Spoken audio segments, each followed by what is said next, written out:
across the city are worried that summer 2018 is going to turn into another summer of the gun. The gun violence has hit children in a playground to upscale Yorkville. It has people upset and wanting action, and today they got just that. Toronto's police chief announcing 200 more officers will be added to the night shift during the hours that most often have the bullets flying. President of the Toronto Police Union says while he's encouraged the mayor and chief have admitted there's a resource problem, this doesn't fix anything. When we talk about additional officers, it has a connotation that we have 200 officers that maybe we're sitting around and not doing effective policing who are now going to be deployed in this area. But what we're looking at is officers being forced to do. Welcome everybody to In the Now. Welcome. So I had to come right out at the jump to let you know that there's some stuff going on, and I have to say this. We got to come up with some solutions, everybody. We do. But before we start, I've got to do my typicals. I got to thank my team who's here. So behind the cameras, my producer, Mrs. Anisha. And then we have my assistant, my very own assistant and husband. I guess I can call you husband, right? All right. Handling my social media, Mr. Dave Rankin. And for me, I am going to be delivering you information from here. Of course, I'd like to go international because sometimes we need to know what's going on in other countries. And today you'll see why it's so important that we know, because we'll feel very privileged to be living where we are, because there's some things that are happening that are like, wow. But let's start in Toronto. And I got to big up a few people. So you guys can't see it here, but probably in the next, actually I'll stand up a little bit. Freaking. They're sponsoring my wear today, guys. So I got this shirt sent straight in from New York from the designer and the owner of Freakin'. And I said today, you know what? I was going to do really something simple because I did my wrap today. I figured I'd just go all black. So Freakin', thank you. Thank you. And once you go to the other camera, you'll see it more. Okay, let's go into the news now. So a lot of police for a lot of different reasons. So we're going to talk about this first. We're going to talk about the fact that they're putting 200 more police on the road. So presenting a united front in response to recent gun violence. Of course, you guys saw the video with Mr. Chief Mark Sanders. Actually, you haven't seen it yet. I'm going to send it to you. And Mayor John Tory announcing a $3 million plan to place 200 more officers throughout the city at pivotal times when shootings are most likely to occur. So just so you know, the times that they say that shootings are most likely to occur are between 7 o'clock p.m.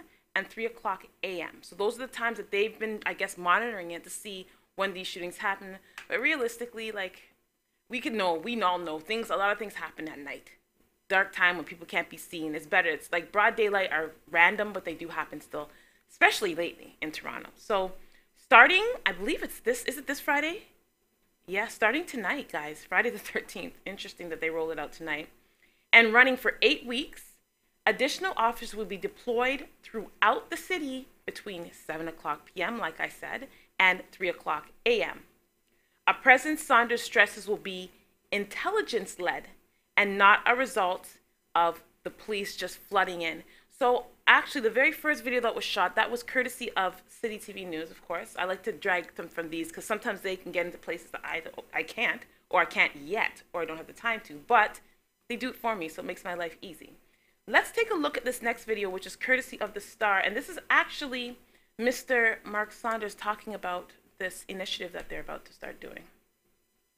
The Toronto Police Service has been working with all levels of government to figure out the best coordinated and sustainable solution to reduce the gun violence across the city.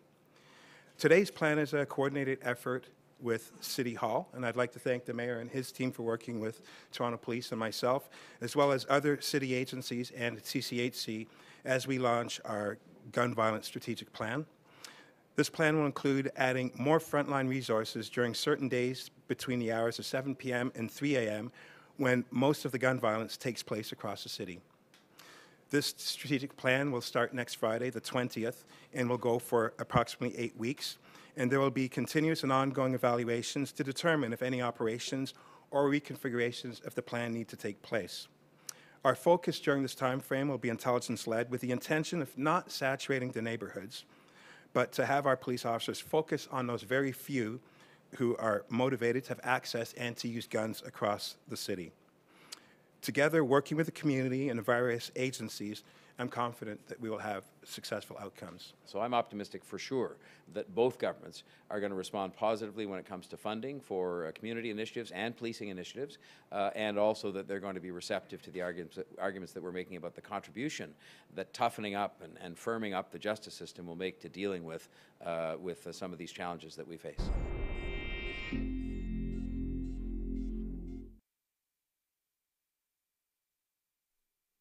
So that's what you can be expecting, guys. Let me position myself a little bit here. Okay. So that's what you can be expecting. A lot more police on the street. And I'm going to actually talk about another quick event after this as well. But so this is the thing. I've noticed that, of course, and I love my people for doing this. There are a lot of people who are speaking stop the gun violence. And I think it's wonderful that we are so outspoken. But the issue with that is now, what is our action plan? So I'm going to put a little bit of a thought out. And again, this is just a thought that I had this morning. And I was like, you know what? Let me throw it out there today and see what people think about it. And you can please leave your comments and your thoughts when you see this video on this thought. But I'm thinking that parents, and I think the community, we need to start taking care of ourselves a little bit more. And I really believe that implementing a curfew from 7 till 3. So parents, saying to your children, I know you're like, oh, how are you going to do that? Well, you have a choice. Your children either come home or they don't. And the not coming home can mean two things. They're either dead or in jail. So we need to make a decision. Should we implement a curfew as a community? Is this something that could possibly happen? Give me your thoughts. Is this something that we could actually do? Implement a curfew where we have our sons, especially, and I say sons, I'm not saying girls are not getting hurt, but our sons, they're either dying or going to jail. And we can talk about it, or we can actually try something, at least do something, see what we can do to keep our children safe. So leave me your thoughts, okay? So in saying that, what if you had to actually pay to use the internet? I want you to think about this for a second. What if every time you went on the internet and pressed Facebook or Instagram or Twitter that you had to pay money? Do you think you'd be on there as often? So the reason I bring this up is because just this week in Kampala, Uganda, millions of people now have to pay to use popular social media platforms such as WhatsApp, Facebook, and Twitter as new rules are starting to come into force. So I have a video which I think will take us out, and we'll come back and discuss that a little bit. Connectivity is key for home baker Asha Batenga Jumba. The entrepreneur in Uganda's capital, Kampala, sells her products online. Since she started baking cakes 2 years ago, the internet has been her shelf. Before I could get referral clientele, 100% clients came from social media. I would wake up each and every day. The first thing I would do is get my laptop, load MBs. I would tether using my phone, get the messages, I get the feedback, I go to WhatsApp. So basically, my business has been running on WhatsApp and Facebook. 3 out of 10 Ugandans use the internet, and most of them are on social media. The government now wants a new tax on their online activities. The proposal by Uganda's president, Yoweri Museveni, seeks to collect over $100 million in. So I'm not going to go into too many details right now because I do want to save that for when we come back on break, because I do want to talk about the idea of having to pay for social media. What would that do to a lot of the companies now? Because I almost forget how we used to do it back in the days. How did we advertise? Like, I know there's print. There's always been the newspaper. That's been around for years. But before social media, was it just print and then like commercials and like post, like I guess those flyers and stuff? But like those things are so obsolete now in a way. Like flyers, most of them end up on the ground or stuck on people's cars. Or that was a shade. I shouldn't have said that. That's terrible. Yeah, because people are too idiot. But no, honestly, like what would we do if we really had to pay? How would that affect a lot of our business? So I want you to think about that. And when we come back, we're going to go into what is actually happening there and how that's really affecting the economy over there. On In the Now. See you soon.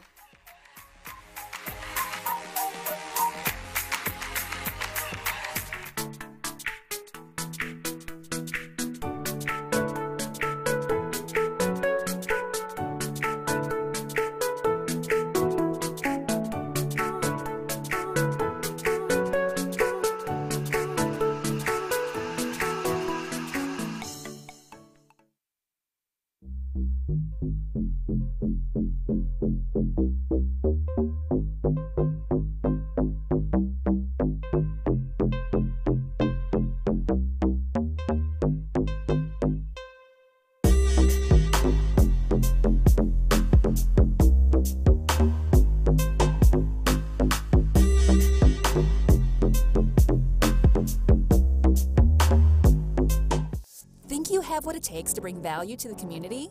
The TCN TV network is expanding and now accepting TV show proposals. Here's an opportunity to build celebrity status and become part of an elite group of community advocates that are focused on building, strengthening, and empowering our community in a positive way.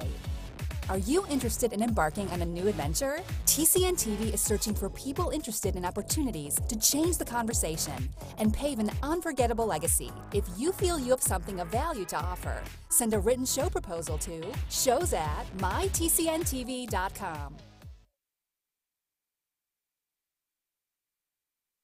So welcome back to In the Now. If you are just joining us, in the very first segment, we spoke about the deployment of 200 or so officers in Toronto. If you're not in the city, in Toronto most recently, they are calling this the, I guess, second generation of the Year of the Gun, because there's been such a increase in gun shootings and violence in the city. So what the chief of police is doing in Toronto alongside the mayor is they decided it was a good idea to roll out 200 more police officers. And there's debates, because in the community, people are thinking, so does this mean that we're just gonna be getting harassed now for nothing? We already were getting harassed. Is this just gonna make it worse, right?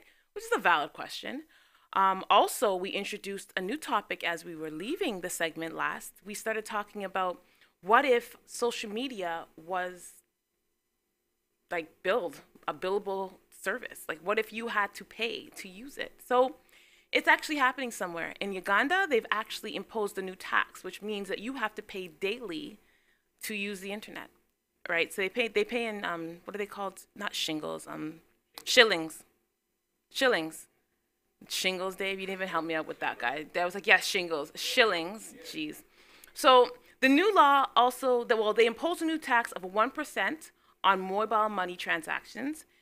And this move has been raised some opposition, of course, as we're talking about. People are not going to be happy about it, as a lot of Ugandans who bank tend to do so online. So with every money transfer, now they're taking money as well. That just sounds like the banks in Toronto, to be honest with you, that dollar that they ding you for. So Finance Minister David Bahati said that the aim of the legislation was to raise revenue for public services. And this is what they always say, oh, it's for the city, it's for the, we need to do this and fix the roads or whatever else they say. Uganda's national debt has tripled since 2015 to over 50% of the gross domestic product. So they're in some money issues. So obviously when they're having money issues, who do they turn to? The people, right? The new law does not say how the tax would be applied and collected in practice. So they don't even have any rules or guidelines for this yet. This just got implemented and it doesn't look like it's being implemented very well. Reports suggest the tax would be levied daily by mobile phone operators on each SIM card used to access any of the targeted social media platforms. And this is how they're going to track it. So most Ugandans buy data in small bundles of 500 to 1,000 shillings. And it is not clear how authorities will be able to identify people accessing social media sites. So it's not implemented well. So it almost looks like a money grab, to be honest with you. It's like there's no plan in action, nothing here. So about 40% of Uganda's 40 million people use the internet, according to data from the regulating body, the Uganda Communications Commission. So here's my question for the public. And of course, again, I really want to hear from you, community. What would you guys think if we were taxed for if the government said, we're going to attack social media here in Canada. What would you think? What would you say? How would you react? I really think that everyone would just die. I don't think people would know what to do with themselves. What? We have to pay. But I think there might be better communication in relationships, all relationships, just a thought. So we'll move on from that because it's not, so we can, you know, not have to deal with that right now. And I hope we never have to, but who knows? I don't know if you guys heard about this story. And you know what? I'm going to play this video. It is about 4 minutes long, but it's an exact run, like timeline of these children, 12 children that were trapped in a cabin. I have so many questions about this, and something that was brought up, which I'll bring up the comment at the very end of this video, is there some speculation onto whether is this like, how did this happen? And a lot of things aren't making sense to people. Like, how did you get in there? Yes, we understand that they can flood, but you got in and you couldn't come out. Like, and then all of a sudden, of course, America looks wonderful, right? They've gone in and saved the day again. So like, what's happening here? Is this a distraction from something bigger that might be happening? Let's take a look at this, what happened in Thailand. So these children and their coach got caught in this cabin. Take a look what you see. เกือบ10 นาทีเมื่อวานนี้ก็บอกว่าขอบคุณทุกกำลังใจที่มอบให้เดี๋ยววันนี้ตามติดกันต่อกับปฏิบัติการก็หวังว่าจะราบรื่นนะคะก็จะมีบทเรียนที่ถอดออกมาจากเมื่อวานนี้จะช่วยชีวิตอย่างไรให้ก้าวสู่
Rescuers in Thailand have begun day 9 of a desperate search for 12 boys and their soccer coach, boys aged between 11 and 16, disappeared with their toddlers. เจ้าหน้าที่เร่งลำเลียงขวดอากาศออกซิเจนที่มีการเติมออกซิเจนไว้ตั้งแต่เมื่อคืนนี้เพื่อให้นักดำน้ำและเจ้าหน้าที่หน่วยบัญชาการสงครามพิเศษ9 คนที่ยังอยู่ในถ้ำหลังจากเมื่อวานนี้ได้มีการลำเลียงน้องๆทีมหมูป่าออกมาและนำส่งโรงพยาบาล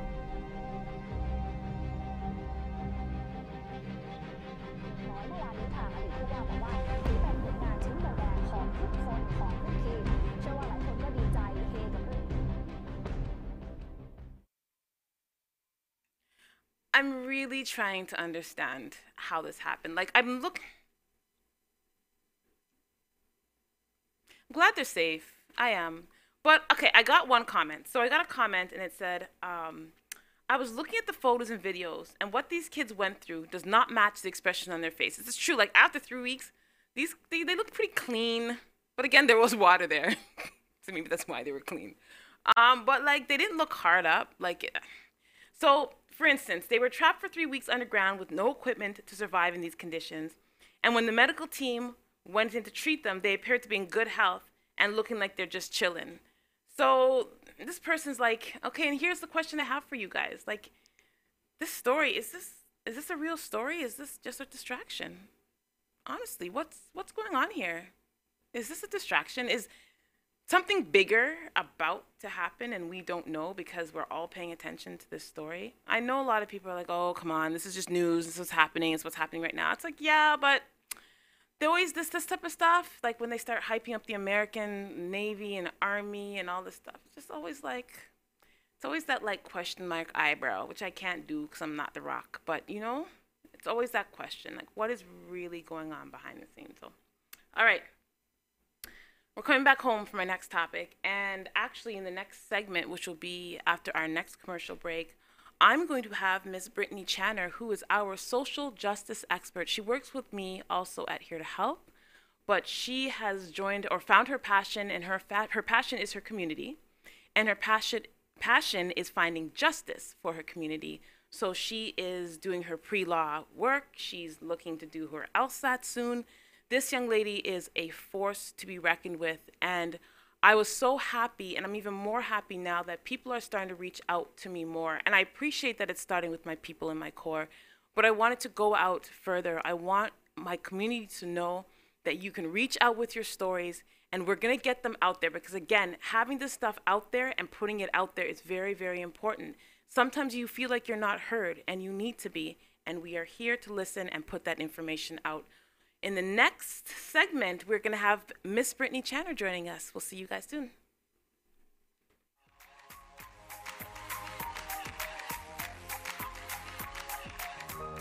Are you retiring smart? Make your home's equity work for you. With your home's equity in our 30 years of experience, the Retire Smart Properties team can help you achieve the quality of life you've always wanted. Our services are 360 degrees. We'll give you advice, take care of staging and selling, and help you find the perfect home and community to transition to. It's time to enjoy the retirement lifestyle you deserve. Visit our website today to learn how you can use your home to retire comfortably. The Retire Smart Properties team, powered by RE/MAX West.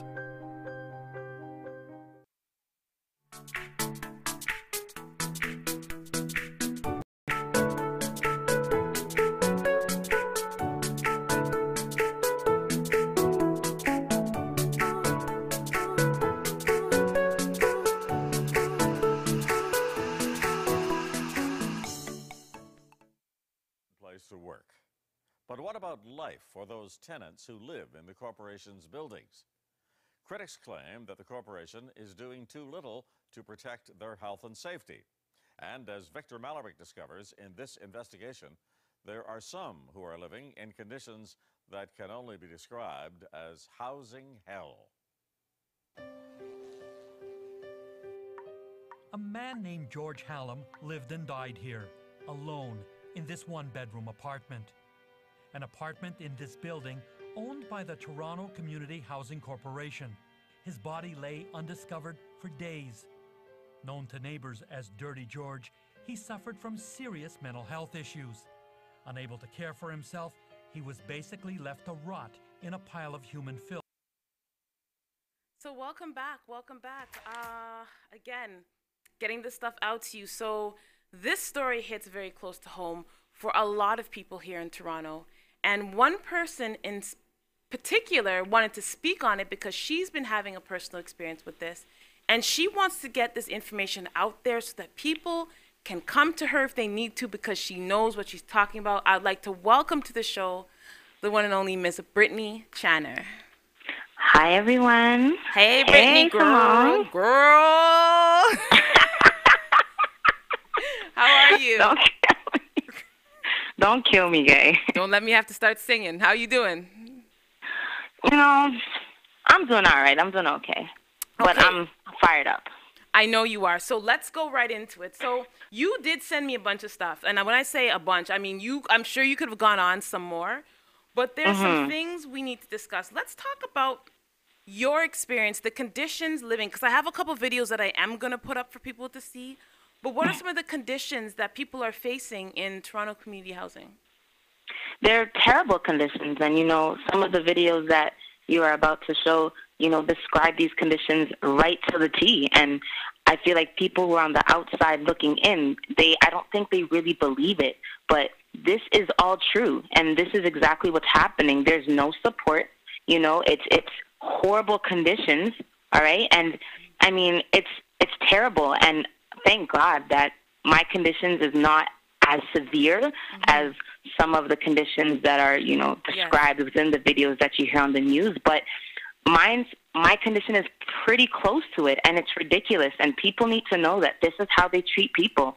Like, this is not all done by self-doing. It's how a large organization treats its people, treats the people who just may need a little bit of help or need to get on their feet. Like, this is real lives and real situations. Okay, so what are some of the, and you know what, I think I will, while you're here, I'm going to play one more video just to talk about the conditions, because your story, and this is what I want you to share, because it's probably a lot of people, thousands of people in the city right now, Brittney, who once you share your story will be like, yeah, we get it. And then we're going to put out some facts as well. So I'm going to play this video, just again talking about the conditions of the Toronto community housing and how one of the largest landlords in Ontario is basically treating their people. Well, not only was it cold, it was a soggy weekend for a number of Toronto community housing tenants. Pipes started bursting at a complex near Humber and Weston Road last Thursday. More than 40 units were flooded, and many of them left without heat. Shannon Martin joins us live outside 121 Humber Boulevard tonight. And Shannon, Jay was just telling us about the record-breaking cold. Do residents have their heat back yet? Well, Dwight, it really depends who you ask. Toronto Community Housing says, yes, heat has been restored, but we've been here all day. Every unit I went into, they had space heaters going, and residents telling us they don't have heat back on yet. All of this was caused by extensive flooding. Toronto Community Housing says headaches like this could become the new normal. But how did I just do? Well, you're back on. You're live. You're live. So I'm like, oops. You're too much. So we were actually, we shouldn't be joking right now, but you know what? Honestly, we have to, because I know for you, Brittney, like this is a situation that you have had to deal with. You were telling me since high school, yes? Pardon me? Since high school, you've been dealing with some of the nonsense? Absolutely. I've been seeing the stages of this process since I was in high school. But I think I saw it for real once I became a university student. And that's when I really saw how they were treating people. What did you notice first? Housing. What did you notice first, Brittney? What did you notice first? I noticed that there was a lot more harassment, and it was involved with the rent. It was always an issue about the rent. And I just didn't understand why people, they would raise the rent, every year. And the thing about it is my mom was never on subsidy, so she was paying out of pocket the full amount, and it's known as market rent, when you pay the full amount for your unit, and that's usually roughly close to maybe $1,000. But as soon as I turned 18 and was seen as an adult, it just became a problem every year. We're raising the rent. We're raising the rent. And if you want us to drop the rent, send us proof of this, and this. And it's just like, it was just harassment every year. And then they'd go away for maybe a year or like a year and a half. And then they'd come right back again, asking you for the same documents that they have on file, asking you for more proof if you're working. And it just became crazy. The older I got, it just got worse. And I know a lot of people are dealing with it. Okay, so let's stick with your story. I think we'll stick with your story for a little bit. So kind of go through what it's been for you with the experience, because of course it's you, your mom, and your brother. So just tell people, because for you, again, like the idea of harassment, like even with, okay, I want you to tell your story, because I know your story and I don't want to cue you. I want you to tell it. So I know my mother, she was very hesitant on, you know, she doesn't like to speak her business. And, you know, I understand that and I respect that.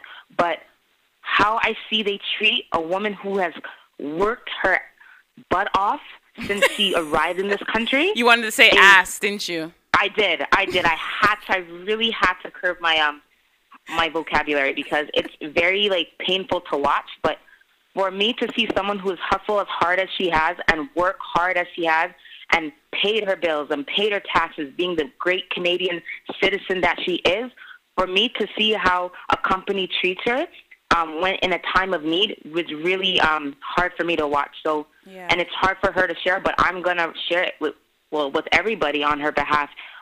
She was sick last year. She was diagnosed with a sickness, and I'm pretty sure a lot of my friends and family know exactly what the sickness is. I'm just going to say it. It was cancer. She was diagnosed with cancer, and it was a very tough time for our family because never in a million years would I thought that my mom would be diagnosed with cancer. And she had to do surgery and get a mastectomy. And, you know, that was a very tough period for all of us because my mom's been the breadwinner. She's been the powerhouse of our 3-person unit, you know, and to see her go through that, I was scared, but I knew that, you know, Metro Housing would help out, you know, because that was the promise my mom always used to say to me when I always used to force her to move out of Metro Housing. She would always say, you know what, Brittney, I know you don't like it here, but if I ever get sick, they will reduce my rent. That was the issue. I'm like, okay, it's a good argument because if you go to any other private housing, regardless if you get sick or not, you have to find your way to get the rent. That's right. That's right. That's right. So that was the promise that she always used to say to me growing up. Like as soon as I turned 18 and I bugged her to move out, it was always about, you know, if I get sick, they'll lower my rent. So now my mom is sick and she needs them to lower her rent. And they won't. And my mom used up all of her benefits, all right, all of her unemployment benefits. And now and the funny thing is she should have notified Metro Housing the moment she was diagnosed. But because my mom is such a hard worker, she used up all of her unemployment benefits plus the benefits at work. So so she was still paying market rent when she was sick. Wow. Even after the surgery, she was still paying $1,300 a month. Okay? Yeah. And it wasn't until she used up all of her benefits at work and the benefits from unemployment when she literally said, okay, I literally don't have it anymore. I need help. Can you please reduce the rent? Okay, Brittney, I'm going to stop you. I'm going to stop you right there. I want you to continue your story, but we need to go into commercial break. When we come back, we're going to continue the story with Brittney. And again, reach out, guys. Like, unless we hear from you, we won't know what's happening. See you soon on Even Now.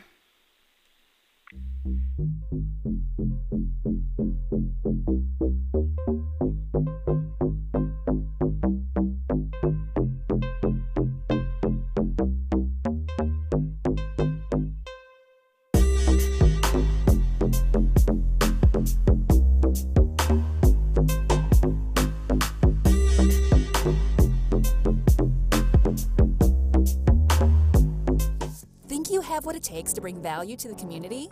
The TCN TV network is expanding and now accepting TV show proposals. Here's an opportunity to build celebrity status and become part of an elite group of community advocates that are focused on building, strengthening, and empowering our community in a positive way. Are you interested in embarking on a new adventure? TCN TV is searching for people interested in opportunities to change the conversation and pave an unforgettable legacy. If you feel you have something of value to offer, send a written show proposal to shows@mytcntv.com. Are you retiring smart? Make your home's equity work for you. With your home's equity in our 30 years of experience, the Retire Smart Properties team can help you achieve the quality of life you've always wanted. Our services are 360 degrees. We'll give you advice, take care of staging and selling, and help you find the perfect home and community to transition to. It's time to enjoy the retirement lifestyle you deserve. Visit our website today to learn how you can use your home to retire comfortably. the Retire Smart Properties team, powered by RE/MAX West.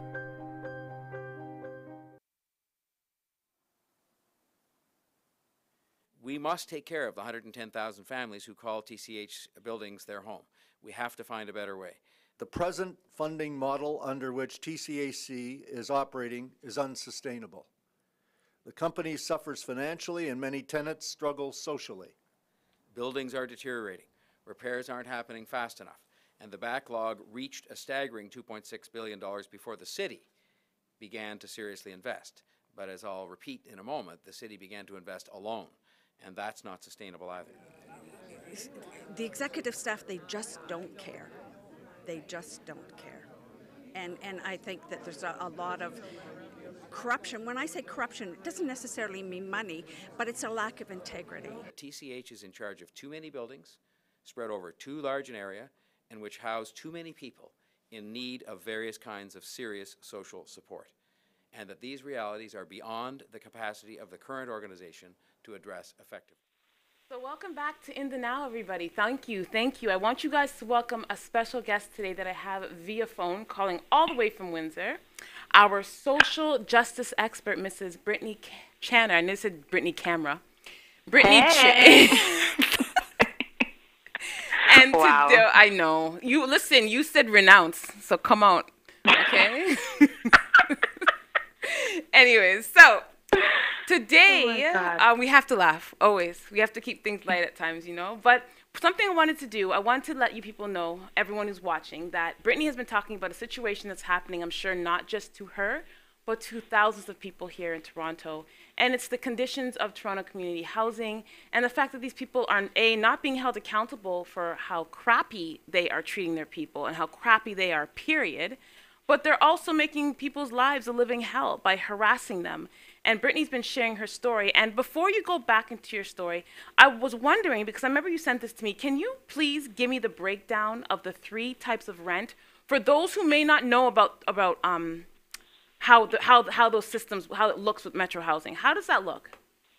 Okay, so most people, when people think of like who don't know anything about Metro Housing, they usually think that, you know, Metro Housing is a place where all the people who are poor go to live. But there's actually like levels to it, right? So you have this thing called subsidy or subsidized housing, and that's basically your rent is geared to the income that you're bringing in. So if you're not bringing in a lot of income, then your rent is not going to be higher than the income that you're bringing in. You know what I'm saying? So got it. So basically, this is when like, you know, a family goes on Ontario Works, or, you know what I'm saying? Like, they don't pay as much. Or if certain people are part of single-parent households and they don't make a lot of money to pay the actual market rent, then usually they would put through an application and they would go on subsidy, right? So rent would probably be paid like maybe $100, $200, $300.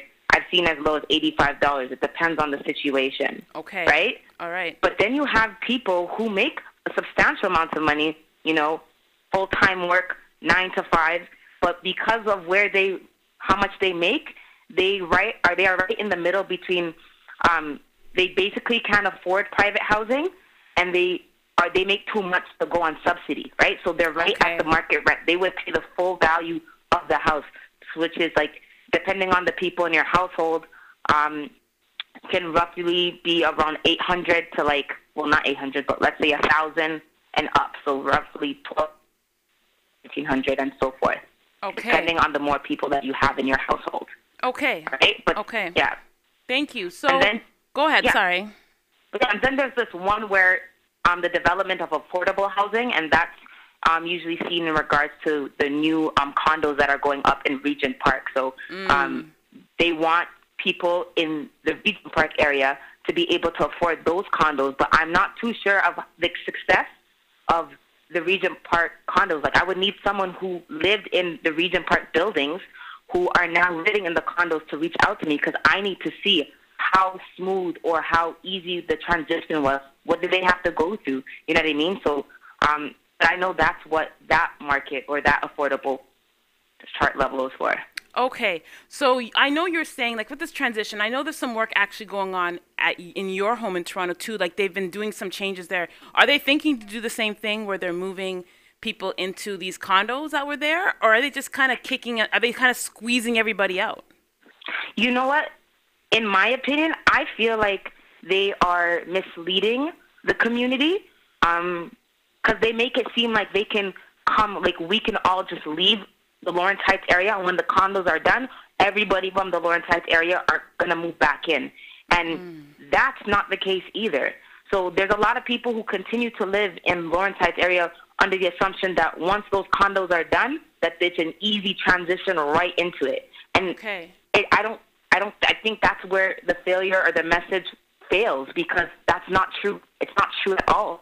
It's beyond the truth, you know? So they want to make sure that the people who are living within the Lawrence Heights area can afford it. If you can afford it, by all means, you will have first dibs, right? Okay. But they're only, out of a whole condo with how many floors, they only have a certain floor, let's say one floor dedicated to people who can afford it, right? Or people who they will lower the rent a little bit, like that one floor, and then everybody else owns the apartment. So it's totally different. Okay. So these are little things that, you know what, people may not understand. So I'm glad that you are talking about it. So let's go back, because we have about 4 more minutes. I want to go back into your story, because I know you really wanted to talk about it, because what was it about what happened with you and your interaction with Toronto Community Housing that got you to the point where you said to me, Simone, I want to talk about this? It's because I believe that, you know, they would treat people, hardworking people, with respect. And the fact that my mother has going through this, you know, sickness, and she's going and hoping that, you know, Metro Housing would come through for her, and they didn't. And watch how they treated her. They treated her like the scum on the road. And it was amazing to see, and that's what really annoyed me, because it's like Toronto Housing builds themselves up out of helping people and making sure that people get off their feet. But they don't understand that they're perpetuating this cycle for people to be reliant on them. And it's all about profit. It's not about bettering people who live in that community. It's not about telling people to develop themselves and, you know, develop yourself, stay here for a while, and then, you know, fly. You know, it's not about that. They want you to be reliant on them to the point where they control you. And I think people need to know it. It's not all what it seems. And they're just treating my mom like she's a everyday individual, like that, who's never paid rent. And they treat her like scum. Yeah, that and must they expect her to pay the full rent, even though she's sick. Yeah.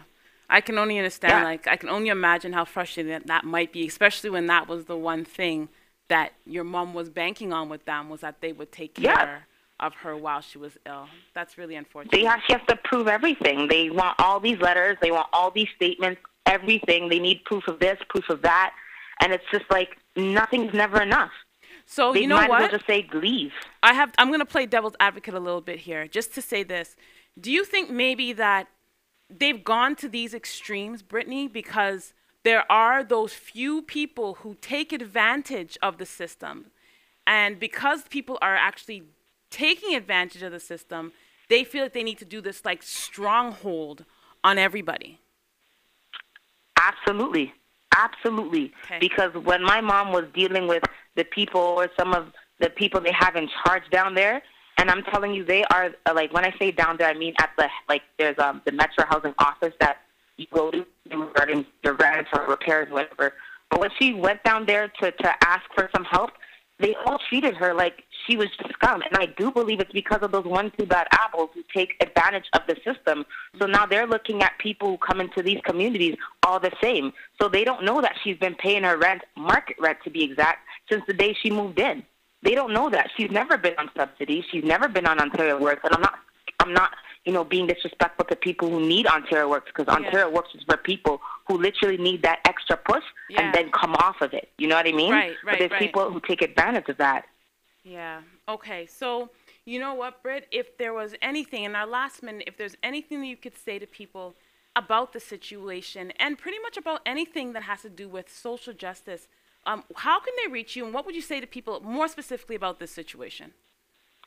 In regards to this situation, I just feel that, you know, people who are going through it need to band together, because if this is happening to me and my family, I'm pretty sure I'm not the only one, and I know I'm not the only one. It's just that you feel like you have nobody to reach out to. So now that I'm telling my story and I'm trying to connect with multiple people who may be in the similar situation or different situations regarding social justice, they can reach out to me on Instagram, which is _BChan, or they can even reach out to me via my Facebook page, which is Brittney Channer, or even email me at brittney.channer@gmail.com, or brittneyheretohelp@gmail.com. So either or emails, I always check both, but this is how we get it started. We need to unite.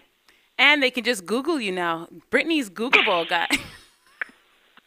I Googled Brittney's name. No, that's an accomplishment, Brittney. You have to take that. I Googled your name today, and such great things came up about you. So honestly, Brittney, I want to thank you for taking the time out, because I know you're busy up there. You're out there living your dream, doing what you need to do, becoming the lawyer that we need, because we need lawyers who are down to earth in our community, who are going to actually be there for the community. Because I feel like once people get their law degree, it's like they forget where they come from. Not everyone, but some. So I'm glad that you're here for the people, and I'm glad that people can reach you. Thank you so much. I'd like to thank everybody for watching In the Now today. And again, all comments, questions, leave them. Like, share this if this was for someone. Share the story. Continue the conversation. And of course, subscribe to my TCN TV for live, live notification. Whenever we go live, you'll get a notification about it. And there's some really cool shows. Just so you know, coming on right after me today is Real Talk with Alyssa. I love this girl. By the way, Alyssa and Anisha are the ones responsible for my head wrap today. They went to Afrofest last week, and they're so thoughtful. So, you know, it's good to have good people. You guys have a wonderful Friday. Thank you for taking even a moment to watch this. I really appreciate you guys. Have a wonderful weekend. Be safe out there. Watch your surroundings. Be aware, people. Please get home safe. Be here so you can see me next week. Have a great weekend.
Have what it takes to bring value to the community?